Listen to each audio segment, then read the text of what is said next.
था। अब ओपन करते समय देखिए यहाँ पे मैंने ड्राफ्टिंग का फिल्टर ऑन करा तो इस पर ड्राफ्टिंग की सिर्फ ड्राइंग दिखाई दे रही है। मैंने ऐसे कोई भी ड्राइंग सेलेक्ट करके ओपन करा, फाइल खुल गई। तो जिसे भी आप सेव करेंगे वो इस तरह से सेव होगी हमारी फाइल।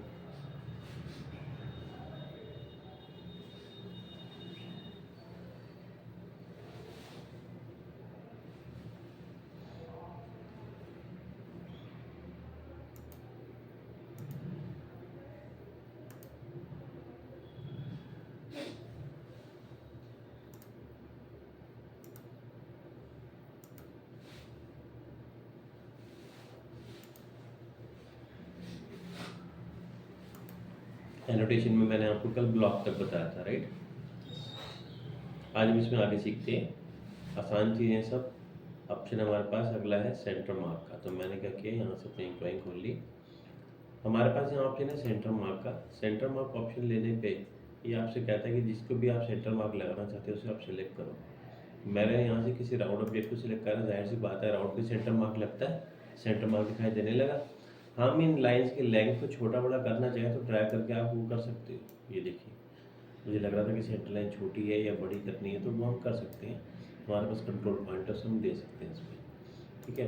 तो किसी भी राउंड ऑब्जेक्ट को सिलेक्ट करें और उसका सेंटर मार्क हम दे दें, ठीक। अच्छा, यहाँ पर मैंने क्या किया, ऑटोमेटिक ऑप्शन भी है।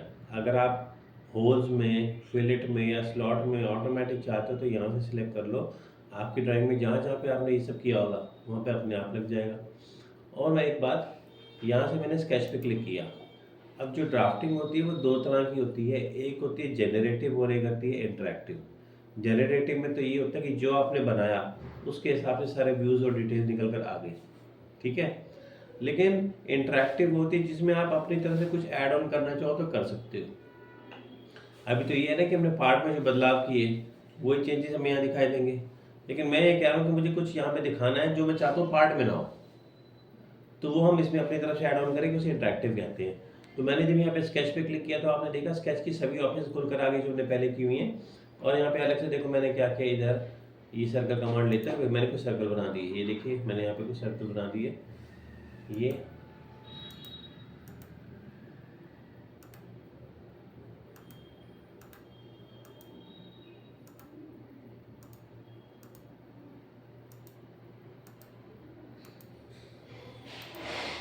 ये बना दिए। अब हमने यहाँ से एनोटेशन में जाके सेंटर मार्क का ऑप्शन लिया तो आपने देखा कि सेंटर मार्क दिखाई देने लगा। ये सभी पे ले लिया मैंने तो सेंटर मार्क सभी पे दिखाई देने लगा ऐसे।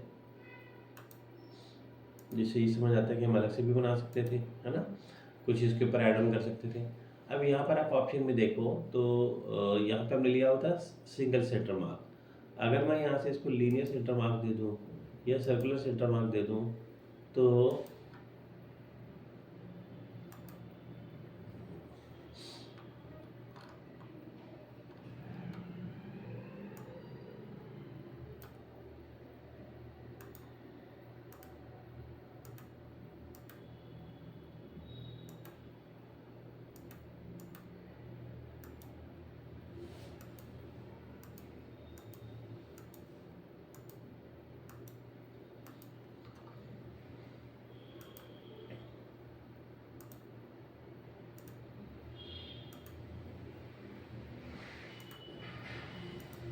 आप देख सकते हो सब में सीधी सीधी सेंटर लाइन लग रही है। जब मैंने यहाँ से ऑप्शन दिए थे लीनियर सेंटर का तो आपने देखा ये सब एंगल पे टिल्ट हो गया, सब ये पैरेलल हो गए। और जब हमने सर्कुलर दिया तो आपको यहाँ पे एक सर्कल भी बनाई देता हुआ दिखाई दिया, जो जो उसकी पेरीफेरी में आ रहे थे। पहले वाले में वो सर्कल उसके उसमें आ नहीं रहे थे रेडियस में, इसलिए नहीं बना। यहाँ पर आपने देखा 3 आ रहे हैं, अभी भी देखो बाकी की 4 तो नहीं आ रहे। तो यहाँ पर क्या है, ये होता है सर्कुलर लाइन अगर आप ये दिखाना चाहते हो तो, ये होता है रेडियल लाइन अगर हम ये दिखाना चाहते हैं तो। ये बेस सेंटर मार्क होता है और ये स्लॉट सेंटर मार्क होता है, ठीक है। अगर हमने स्लॉट यूज़ किया तो ये वहाँ पर काम करेगा। कुल मिला के इसका काम होता है सेंटर मार्क लगाने का, जैसे हमने इसमें देखा, ठीक है, सिंपल। अगला ऑप्शन है सेंटर लाइन का। सेंटर मार्क और सेंटर लाइन में फ़र्क है। जब आप सेंटर लाइन देती हो तो आपसे कहते हैं 2 लाइन सेलेक्ट करो। मैंने 2 पैरेलल लाइन्स को सिलेक्ट करा और आपने देखा बीच में एक सेंटर लाइन आ गई। 2 पैरेलल लाइन सेलेक्ट करने होंगे, उनके बीच में सेंटर लाइन दिखाई देगी। ये देखो, ठीक है, अपने आप आ जाएगी ये, इसको हम सेंटर लाइन कहते हैं। मैंने अंडू कर दिया इसको। हैच, ऑटोकैड के जैसे इसमें भी हैच होता है, आप एक पर्टिकुलर एरिया में जाके क्लिक करेंगे, हैचिंग दिखाई देगा। सॉलिड रखते हैं तो सॉलिड, हैच रखते हैं तो हैच। अलग अलग तरह के डिज़ाइन पैटर्न यहाँ पे शो कर रहे हैं सारे के सारे। जो भी पैटर्न आप लेना चाहते हैं वो आप सिलेक्ट कर लो। स्केल ये रहा, आप कम भी कर सकते हो, स्केल को बढ़ा भी सकते हो, ये देखो। और इसमें उल्टा है, इसमें बढ़ाने पे गैप कम होता है और कम करने पे ज़्यादा होता है।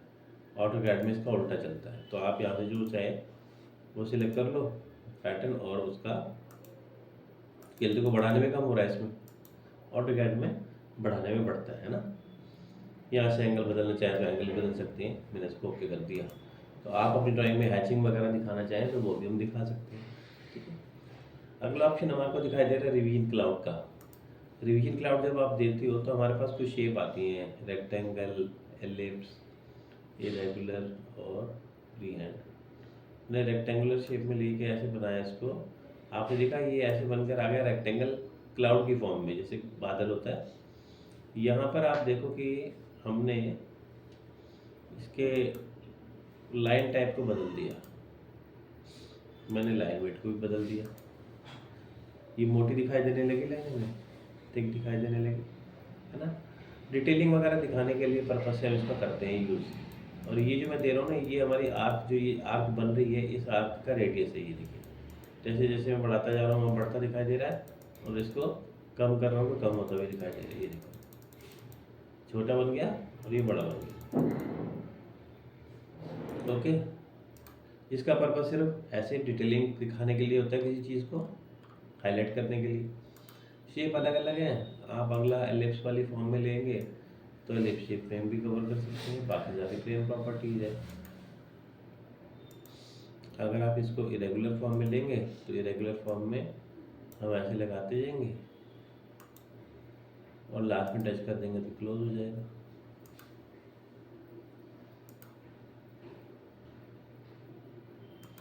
फ्री हैंड करा, फ्री हैंड,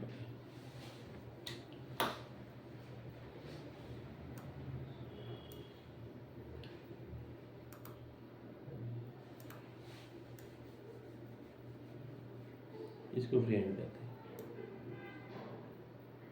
ठीक है। ये फ्री हैंड, तो फ्री हैंड बना सकते हैं, पर्पज सबका वही है। नेक्स्ट हम इसमें सीखेंगे टेबल। जिससे आपने देखा कि ये बना हुआ है हमारे पास। टेबल क्या होता है, रोज और कॉलम का अरेंजमेंट होता है, जिसका हम यूज़ करते हैं ड्राइंग की डिटेल दिखाने के लिए। तो टेबल में दिया जनरल टेबल, ऑटोकैड में भी सीखा था टेबल हमने। टेबल जब दिया तो आपने इससे पूछा कितने कॉलम चाहिए, कितने रो चाहिए। हमने कहा हमें 5 कॉलम चाहिए और हमें 10 रो चाहिए। तो अब हमने यहाँ से इसको ओके कर दिया, तो आपके पास एक टेबल आ गया जिसमें 5 कॉलम और 10 रोज है, ठीक है।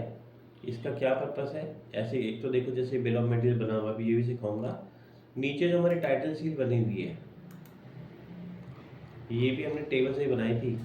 हमने पहले टेबल बनाया था, फिर उसका अलग अलग स्पेसिंग दे दी सबको और उसे इसे बना दिया। टेबल से ही बनकर हमने किया ये सारा काम। ये रहा हमारा टेबल। जब हम टेबल को नीचे बनाते हैं, जनरल टेबल लिखा रहा है, आप इसका टाइटल बदल सकते हो। जब हम इसको शुरू में बनाते हैं तो इसके सभी बराबर बराबर होते हैं, मैं इसको चेंज भी कर सकता हूँ।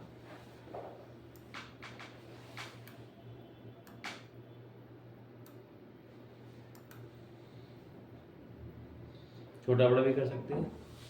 इसके अलावा आप यहाँ पे राइट क्लिक करके insert row, insert column to the right, column left, row above, row below, ये सब भी कर सकते हो, ठीक है। ये तो आप इसमें जैसे कि हम एक्सेल में करते हैं वैसे काफ़ी चीज़ें हम इसमें कर सकते हैं। हेडर देना चाहें तो ये हेडर दे सकते हैं।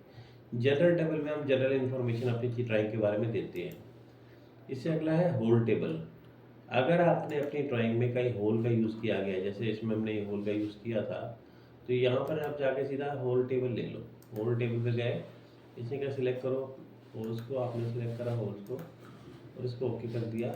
तो आपने देखा यहाँ पर हमारे पास डायरेक्टली होल का टेबल बना हुआ आ गया। इसने अपने आप आइडेंटिफाई कर ली कि जो आपने सिलेक्ट करा वो होल का पोजीशन क्या थी, साइज क्या था, सब कुछ उसने आपको यहाँ पे अपने आप ही शो कर दिया। तो ये एडवांटेज होता है होल लेके लगाने का बजाय कि रिवॉल्व कट करने के।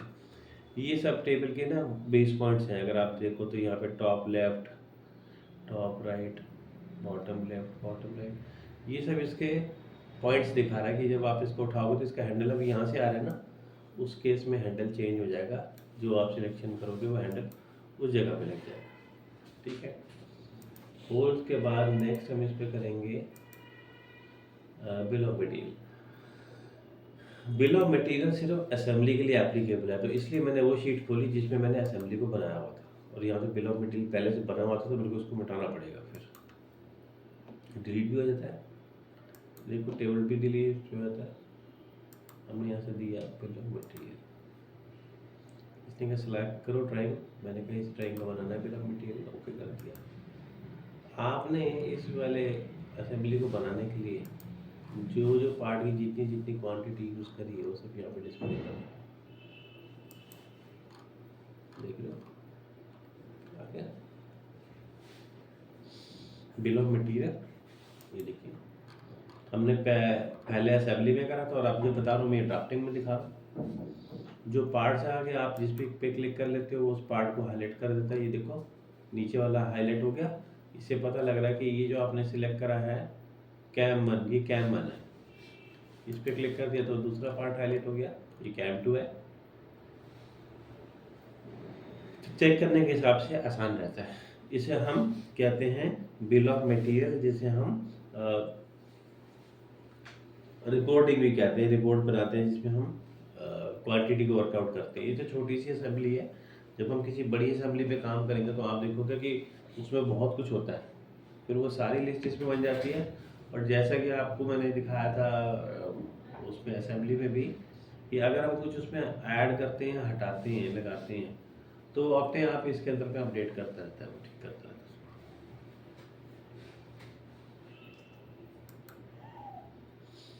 बाकी ऑप्शन टेबल की रिवीजन, वेल्ड, बेंड, पंच हम शीट मेटल में करेंगे। फिर वापस आ जाते हैं। ये तो हमने देख लिया। अब मैं आपको थोड़ा एडिटिंग समझाता हूँ इसमें। मैंने जाके किसी भी व्यू को क्लिक करा यहाँ पे व्यू को क्लिक, राइट क्लिक करा, तो यहाँ से हम इसकी प्रॉपर्टीज में जा सकते हैं।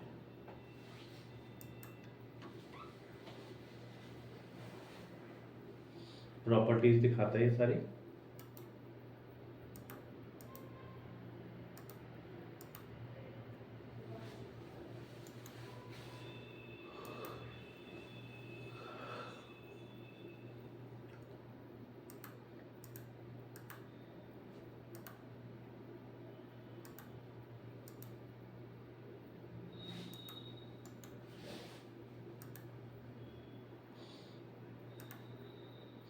ओके, आज जब इसको सिलेक्ट करते हैं तो ये साइड पे हमारे पास आ जाता है। आपने अगर यूज पेरेंट स्टाइल लिया हुआ है तो जो भी आपका इसने पेरेंट स्टाइल बनाया था उसी को लेके चल रहा था। अगर आप इसमें कुछ अलग करना चाहते हो तो अपने हिसाब से इसको बदल सकते हैं।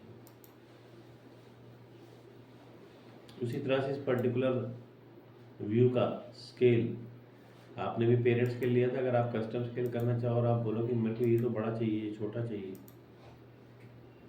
तो वो भी हम कर सकते हैं।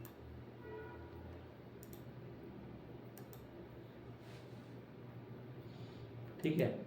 अच्छा, नीचे हम करते हैं राइट क्लिक। अब यहाँ आ जाती है, सबसे नंबर 1 पे लिखा है एडिट शीट फॉर्मेट। अभी क्या है कि हमने जैसे जो भी शीट ली थी, मान लो A3 शीट ली थी, तो जब जब हम शीट 1, 2, 3 बनाते जा रहे हैं वही वाला चलता जा रहा है फॉर्मेट, A3 साइज का ही चलता जा रहा है। पर मैं ये बोलूँ कि मुझे तो अलग करना था, तो यहाँ पे एडिट शीट फॉर्मेट की ऑप्शन जाके क्लिक करो। जब आप एडिट शीट फॉर्मेट पे जाके क्लिक करते हो तो आपने देखा कि हमारी जो ड्राइंग थी, व्यूज़, वो सब तो गायब हो गए और सिर्फ हमारी ये हाईलाइट होकर आ गई, है ना। यहाँ पर क्या है, अब तक हम स्टैंडर्ड फॉर्मेट यूज़ करते आए थे, इसे फॉर्मेट ही बोलते हैं, टाइटल, बॉर्डर, टाइटल, सील को। अब तक हम स्टैंडर्ड यूज़ करते आए थे और अब आप कह रहे हो कि हमें अपना कुछ बनाना है। तो आप ये देखो कि मैंने क्या किया, यहाँ पे जाके पहले तो एडिट शीट फॉर्मेट करा और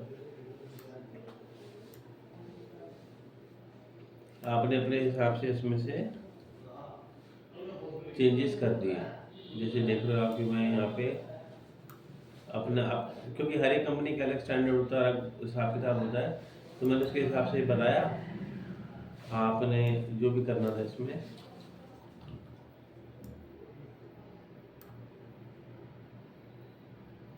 कुछ ट्रिम करना है तो ट्रिम कर दो, कुछ एक्सटेंड करना है तो एक्सटेंड कर दो, लाइन बनानी तो बना लो, जो भी करना चाहो आप वो कर सकते हैं। टेक्स्ट भी लिख सकते हैं, सब कुछ कर सकते हैं। मैंने किया और इसमें जाके मैंने फिर क्या करा कि इंसर्ट में से जाके पिक्चर कर दिया। अगर आप कंपनी का लोगो लगाना चाहते हो उसमें तो कंपनी का लोगो भी आप लगा सकते हो।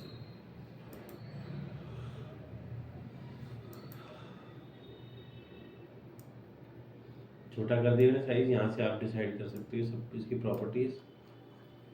ये सब मैं क्यों कर रहा हूँ, क्योंकि हमारी कंपनी का जो फॉर्मेट है वो अलग है, कंपनी का लोगो उसमें लगेगा, वो मैंने लगा दिया।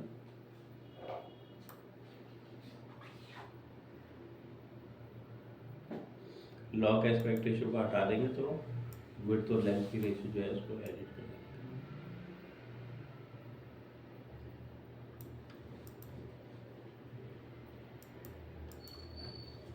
ठीक है, ये जो हमने बनाया ये समझ लो कि आपने अपने हिसाब से एक क्रिएट कर दिया। हम चाहते हैं कि हम जब ड्राइंग में काम करें तो यही खुले। तो इसके बाद आपने क्या करना है, यहाँ से जाना है फाइल सेव शीट फॉर्मेट पे। तो इसको हम एक अलग नाम से सेव कर सकते हैं। शीट फॉर्मेट दे दिया मैंने इसमें, और मैंने इसका नाम दे दिया और सेव कर दिया। इस नाम से पहले से था, मैंने इसको रिप्लेस कर दिया। तो ये हमने शीट कर दिया। वापस हमें व्यूज़ पे आना है तो यहाँ पे जाके फिर से आप एडिट शीट पे क्लिक कर दो, वापस व्यूज़ पे हम आ जाएंगे। देखो वही लोगो दिखाई दे रहा है इसमें। ठीक है, तो आपने जब ये बना दिया अपना तो वापस पे काम कर सकते हो। अच्छा, और देखिए अब शीट नंबर 2 पे गए हम। यहाँ पर ऐड शीट तो मैं आपको समझा चुका हूँ। ऐड शीट में क्या होता है, एक नई शीट ऐड हो जाती है, डिलीट भी कर सकते हैं, इसको रीनेम भी कर सकते हैं, यहाँ तक तो पता ही है आपको। प्रॉपर्टीज़ में चले गए, जो मैंने शीट 2 भी खोली हुई थी उसकी प्रॉपर्टीज़ में चले गए। यहाँ पर आप देखो लिखा है type of projection. First angle projection में भी काम होता है, थर्ड में भी होता है। हमारे इंडिया में थर्ड एंगल प्रोजेक्शन ही चलता है, तो थर्ड एंगल था अभी। मैंने इसको चेंज करके फर्स्ट एंगल कर दिया और ओके करा, तो कोई ज़्यादा फर्क नहीं दिखाई दिया आपको। यहीं पे ये थोड़े से व्यूज़ में दोनों में बदलाव दिखाई दिया।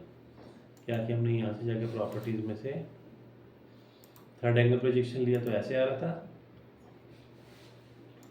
तो आप अपने शीट का अलग भी रख सकते हो, टाइप ऑफ प्रोजेक्शन बदल सकते हो। एक फर्स्ट में ले रही है, एक और थर्ड में भी दिखा दिया हमने। फिर यहाँ पे शीट का नाम यहाँ से बदल सकते हो, स्केल यहाँ से बदल सकते हो। आपने जो भी शीट लेना है वो फॉर्मेट यहाँ से आप सिलेक्ट कर सकते हो। अगर आप ब्राउज पे जाते हो तो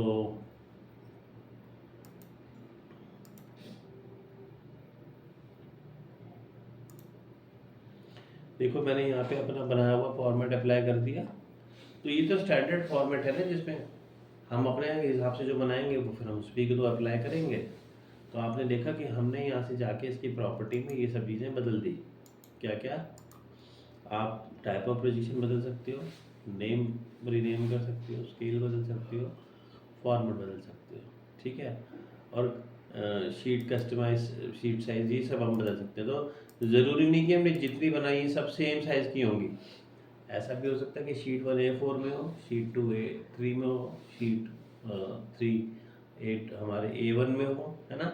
अलग अलग साइजेस की शीट्स हो सकती हैं और फॉर्मेट सब पे कॉमन अप्लाई हो सकता है, वही वाला। ठीक है जी, किसी भी लगी हुई डायमेंशन पे, जैसे हमारे पास है कोई डायमेंशन, जैसे मैंने यहाँ पे एक डायमेंशन लगा दी। अगर आप किसी डायमेंशन को लगाने के बाद उसमें कोई चेंजेस करना चाहो तो आप उसको बाद में सिलेक्ट कर लो। सिलेक्ट करने के बाद इसमें सारी ऑप्शन आ जाती हैं और आप जो ऑप्शन देना चाहते हो वहाँ से दे दो, है ना।